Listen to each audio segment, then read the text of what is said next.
So let's roundhouse kick our way back through time as Jean-Claude Van Damme and director Peter Hyams give us this 1994 sci-fi action film, Timecop.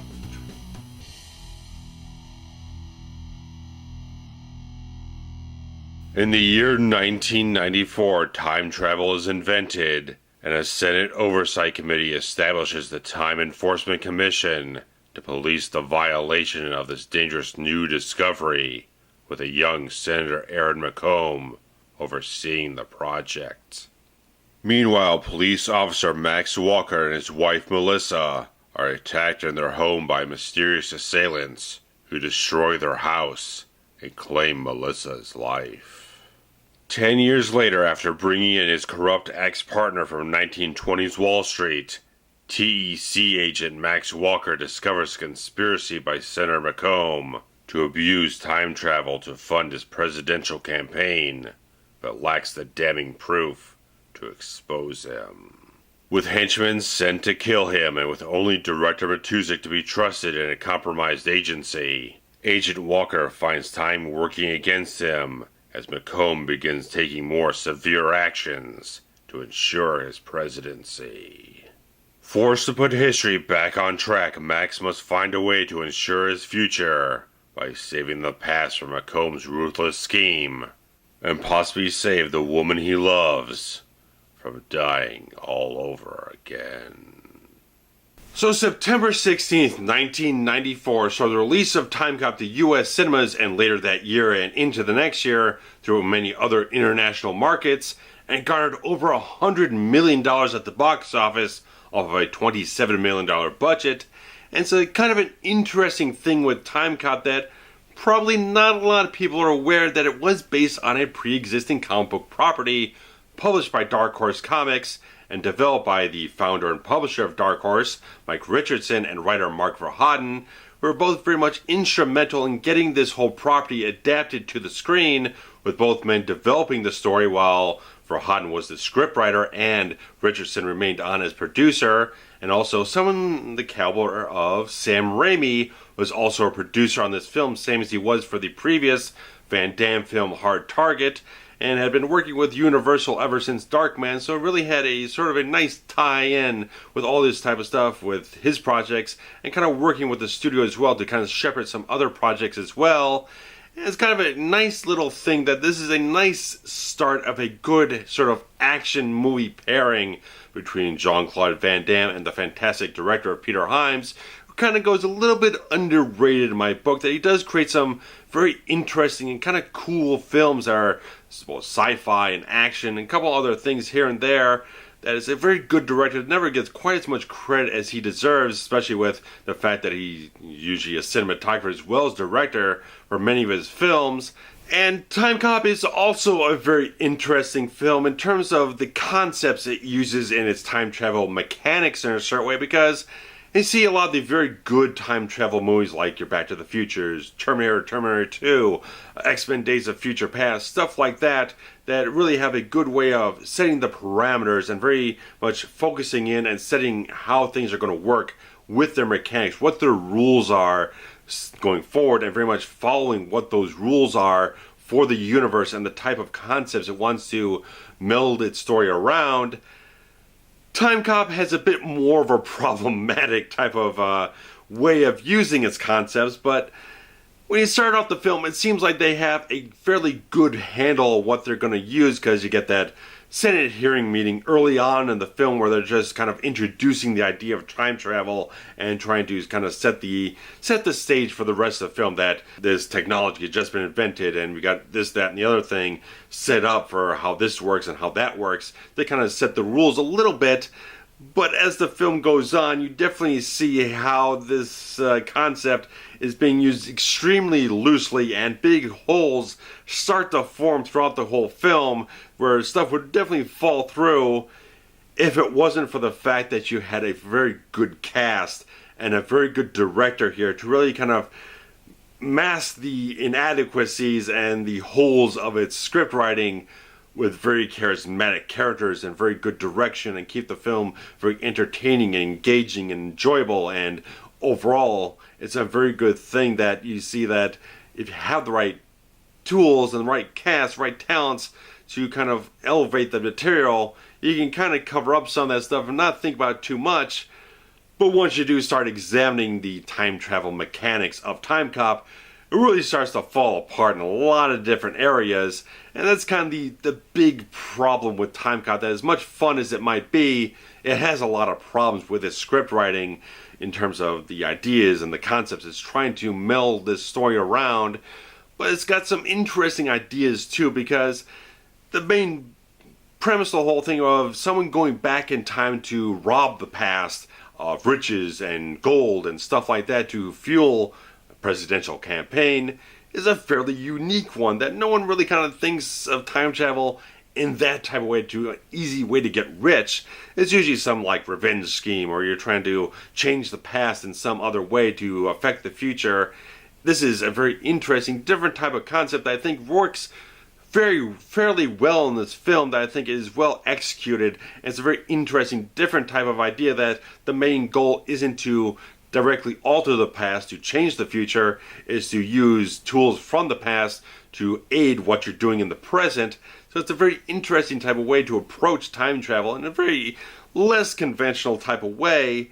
But as I said, there's a lot of problems with the concepts of what Timecop really employs here, because it has a bit of a loose causality in a certain way. Because, say, when the younger version of Senator McComb gets the scar on his cheek from Agent Walker kicking him, it immediately shows up on the older version of McComb there in the same scene, which sets up a bit of a contradiction in concepts here, that it seems that if you make physical changes to someone in the past, it does affect their future selves, but none of the changes in the timeline affect their memories.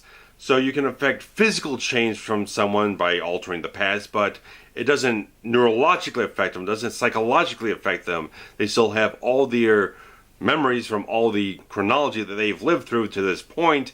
None of the changes in the timeline affect what they remember or what they know. So it's a really half thought out contradiction in terms that it can affect someone physically, but it can never alter their memories through the changes in the timeline. So it's one of those things in the film that really just starts to irk you once you really start to think about it, that it just doesn't quite work out very well. And again, there's no paradoxes present in the universe of Timecop, where all these people are going back in time and altering the past, but nothing ever leads to a point where you could ultimately damage the space-time continuum. And that really kind of comes to a head near the end of the film, where you have the young McComb and the older McComb get shoved together, and that whole theory that goes throughout the whole film of the same matter that can't occupy the same space would ultimately negate both versions of that person from existence, should have created some kind of temporal paradox where if you eliminate the older version of McComb and the younger version of McComb, the entire events in the entire film never actually happen. And it just creates it should create a temporal paradox, that there's still many more things that they really could go into to really form up their ideas, but then that would continue to contradict anything they would try to do in the film. It's one of those things that the script of the film isn't very solid, but the fact of the matter is that you got such good talent in front and behind the camera in this film, making it so entertaining and engaging and enjoyable. Obviously starting out with Jean-Claude, because this is one of the guys in the action genre that always really has an interesting type of thing, that this was probably his most successful and probably most recognized film in a certain way. And he's always kind of had this good thing about him, really kind of positive energy going into a lot of his films once he got past some of his earlier type of issues with trying to find his way as a leading man in a certain way in these action films. That once he really started to hit his stride and got it with the right people, I think it really started to have a very positive energy and really kind of striving to put forth a very good, solid effort with what he wanted to be as an actor, as an action hero as well, to really kind of, again, work with Peter Hyams, who obviously when he went on to something like Sudden Death and even more recently some other films that they've kind of worked on together, they really do click very well, and it seems like Peter Hyams really knows just how to pull the right strings with Van Damme to get the most out of his abilities and everything. And I think Van Damme does put forth a very good performance here, that he does have all the necessary emotional tools to really kind of make this character of Max Walker a very sympathetic one, because you see early on in the film that he is a very straight-laced, solid type of cop and husband. But as you see, when you see the later version of him 10 years down the road, he has a much more heavier heart and weariness to him, just seeing the 5 o'clock shadow age him up a little bit and kind of put on that clearly a wigged mullet of sorts, that it's not quite as impressive as the one he had in Hard Target. But regardless of that, you see the weight on this character, the weariness, the kind of sadness that he has, that he's been living without his wife, who was killed 10 years ago, never having an answer for why or whatever. And obviously this whole film kind of gets him to that point of realizing exactly what happened.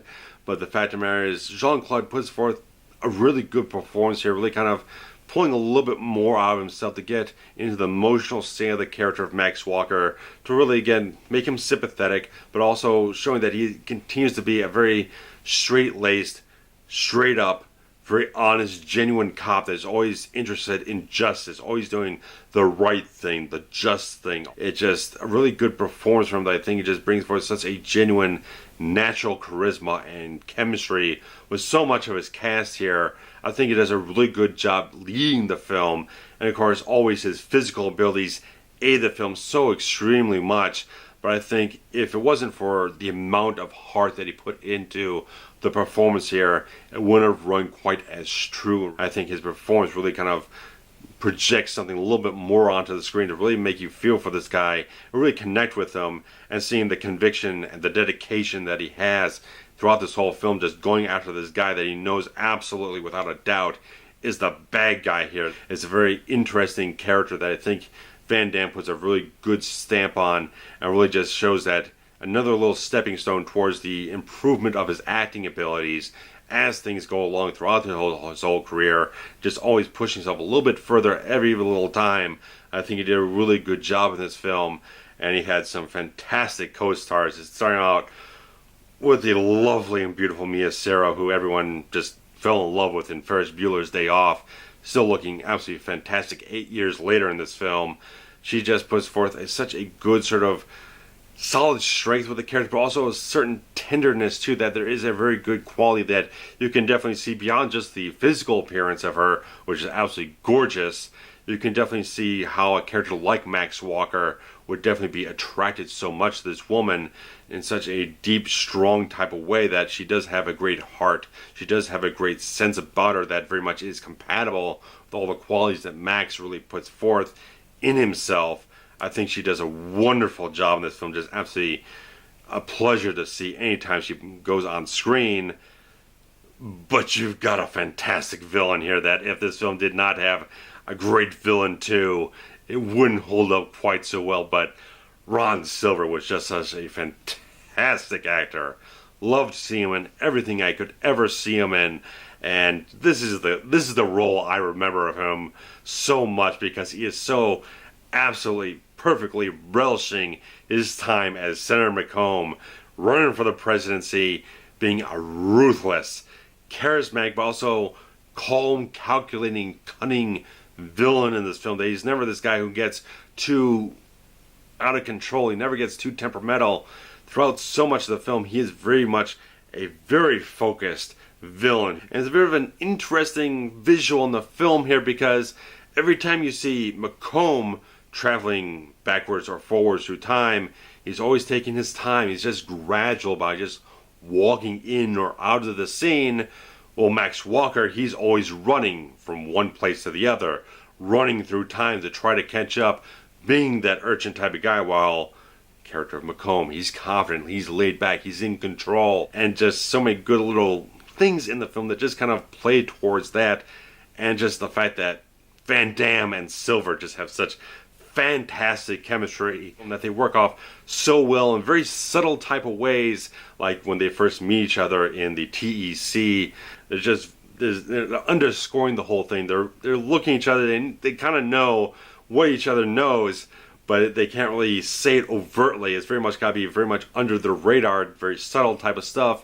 And it's just, they play that stuff out so well throughout the whole film, and just so many little kind of humorous quips and stuff like that that they throw between each other that just work off so exquisitely well. I just love their chemistry in this film. Just having a hero in a film that work off of each other so exquisitely well just enhances the entertainment value of the film exponentially. That again, if either one of these guys just did not have what it took to really kind of pull that out and really kind of hit those beats, the film really would have suffered in a lot of places. But since there was so much on point and on game, they really brought so much really good stuff to these two characters, really kind of prop up the good and bad sides of this whole narrative in a certain way. I just really love both of their performances here, and just like I've quoted lines from this film so many times, just like it just ingrained in my mind about some of their lines, some of the things going on. Just like there's so many good uses of humor in the film as well between the two of them, and so many other people like Van Damme and Bruce McGill, who is also a fantastic actor. Who, again, everything I've ever seen this guy in for over 30 years in film and television, he's always delivered such magnificent results. And just seeing, again, chemistry and rapport, and such a great, a light, humorous back and forth between McGill and Van Damme. Just, they sell the genuine quality of these two guys who are very good, close friends. It's just wonderful how all this cast just absolutely perfectly gelled together to create such great moments and great lines and great scenes that just work off so well that really when you come out of this film you think so much about the characters that inhabited the story, that there's so much fun to get from them. I just cannot go on enough about these characters and just the great stuff that they put forth between each other to make the film so enjoyable overall. But you get on to, again, like I said, Peter Hyams is someone who definitely does shoot his own films on a very regular basis. He's a cinematographer and a director, and that's not an easy thing to pull off. That, again, you're putting on another hat, another responsibility, and shooting the film is a major responsibility. Being director of photography, not just shooting it with the camera. You've got to set up the lights, the look of the film, all these things with the set and how everything looks overall, to really kind of do that, and also be involved with how the action is staged, how the acting performances are coming off on screen. All these different things is a very difficult job just to be a director, but throw on cinematographer in addition to that is a very rare feat to accomplish with such good results. That this film definitely has great classic Peter Hyams visuals in it, with the sort of high contrast, muted look to it, a little bit of smokiness, a little bit of stuff like that really kind of give it a certain grit to it, a little atmosphere in a certain way that you just see a lot of stuff from like Outland in 2010 and some other films he's done throughout the years. It definitely just says this is Peter Hyams. It looks exactly like what he does. And some other good things in this film are definitely the action sequences that Peter Hyams puts together with everyone else he has to work with, which I do think they definitely did outdo themselves in sudden death. But that's not to discount what they did with Timecop, with some very good action sequences, again, using a lot of the martial arts skills that Van Damme has, and especially like, of course, that great scene with the knife fight and him doing the splits to avoid the stun gun and everything is a very good, nice sequence. And you don't get enough knife fights in movies, and it's like really kind of cool seeing a little bit of that in here. So there's a couple little cool sequences, but there's nothing as great as some other stuff that I think he's done. But they're still very solidly staged and very good stunts and some very good practical effects with all the pyrotechnics for the explosions and various other things that they had to put together for the action sequences of Timecop. I think Peter Hyams again put together solid action sequences that really do entertain and satisfy an audience. Obviously, $100 million box office doesn't mean the film is boring or badly shot or badly put together with poor action sequences. It has good action. It definitely does satisfy and really comes together in a very good package.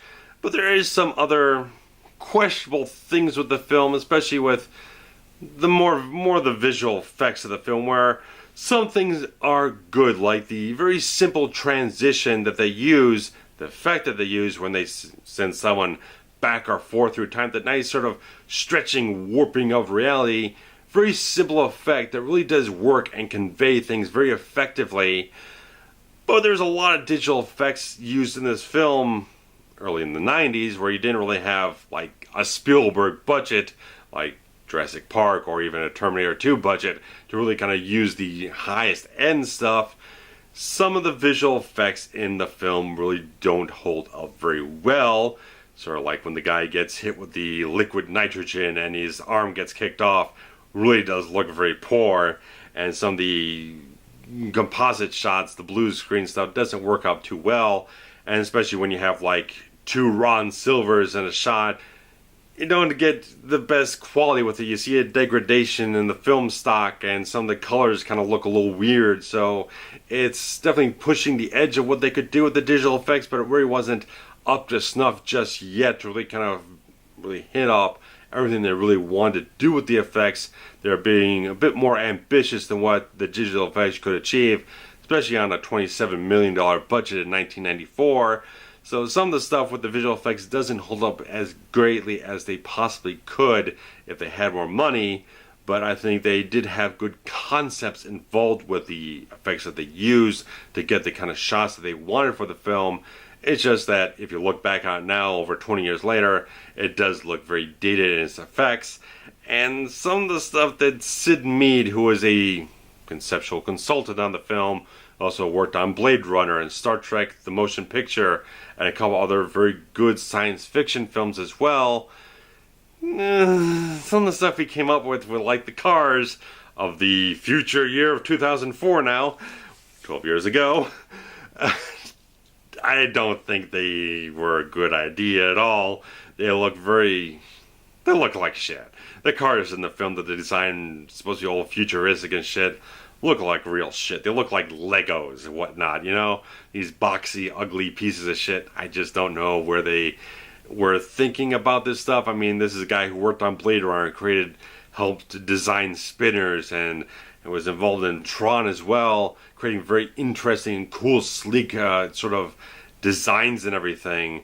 Really was kind of a letdown seeing that type of stuff from Sid Mead. I don't know really where they're coming at it from that direction, but a lot of the set design in the film looks very good. A little bit harken back to some other visual motifs and visual concepts that Peter Hyams has apparently used in previous films, but still comes out very well and still creates that very utilitarian type of feel with the TEC headquarters, these low ceilings and all this type of stuff. It's very utilitarian and very functional in a certain way, so it's like a nice type of thing. But the fact of the matter is, there's concepts in the film that don't hold up so well, some visual effects that don't hold up so well, but there's some very good things in Timecop that really just put together very well, such as the general story, concepts aside that don't really come together.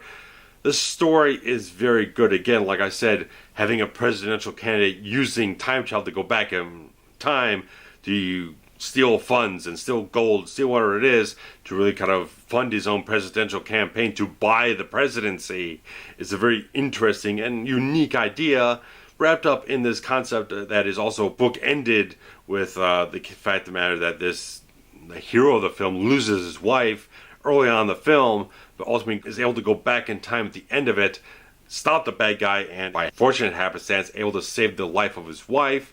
And you also realize the beginning of the film is an altered timeline. That originally you have to think that everything went along, that Max and Melissa lived their lives all the way up to 2004, having a family and everything, and some of the similar things happened where the character of McComb ends up trying to do this exact same thing, trying to buy the presidency by robbing the past, and Walker becomes an obstacle in that. So they go back in time, and that's where the things begin in the film. So we begin in an altered timeline, and sort of the end of the film kind of partially restores the original timeline, at least in terms of the Walker family. So it's a bit of an interesting idea to kind of look at it from that angle, where the film starts already with the past being altered and walking things through to kind of put it back a little bit more towards the way it would have been if the character McComb hadn't gone meddling through time and everything. So it kind of cleans up the timeline at the end of the film, despite all its conceptual contradictions and holes. Story-wise, it's kind of an interesting idea in a certain way, where we start off with the older timeline and kind of end with a slightly close to fixed timeline at the end of the whole thing. So it's got some good elements in its story, but some of the concepts just don't quite coalesce to really make the most coherent coherent and cohesive narrative to really kind of follow a very good logical progression. But there's enough action in the film, there's enough charisma, there's enough talent on screen, there's enough good direction and good quality things going on with the whole film to keep you engaged, keep you thoroughly satisfied with how things are progressing, and keep the pace keep going with the whole film, where you're not just sitting there kind of contemplating what the plot of the film is and how things don't really come together. It's not until a couple of reviews and a couple of years later that I really started to see kind of the holes in the concepts of the films. But the fact of the matter is, I enjoy Timecop. It's a good film. I do think, again, Sudden Death is definitely superior to this with the Van Damme and Peter Hyams collaboration. But that doesn't mean Timecop isn't still an enjoyable, sort of flawed film in a certain way, but it's still one that obviously is one of his most successful films of his whole career in terms of JCVD. But the fact of the matter is, it's a good film. Check it out if you've not checked out Timecop. It's a fun ride. It's a fun ride that if you don't think about it too much, you can definitely enjoy it. So if you have seen Timecop, I would definitely enjoy getting your comments and your thoughts and how you think how the film script could have used a little bit more work to kind of shore up and solidify some of his ideas and not leave so many holes throughout the whole plot of the film. So, comments below, guys. The thumbs up is always deeply appreciated. I really like getting your feedback, hearing what you enjoy. And if there's any films you want me to kind of check out, maybe review in a later point in time, definitely enjoy hearing what you guys would like to see me cover in sometime soon or later. So, thanks guys for watching. There'll always be social media links in the description below. Hit all that stuff up, share the links around. I'll be back as soon as I can with some other fantastic reviews. So thanks guys for watching. Take care. Bye bye.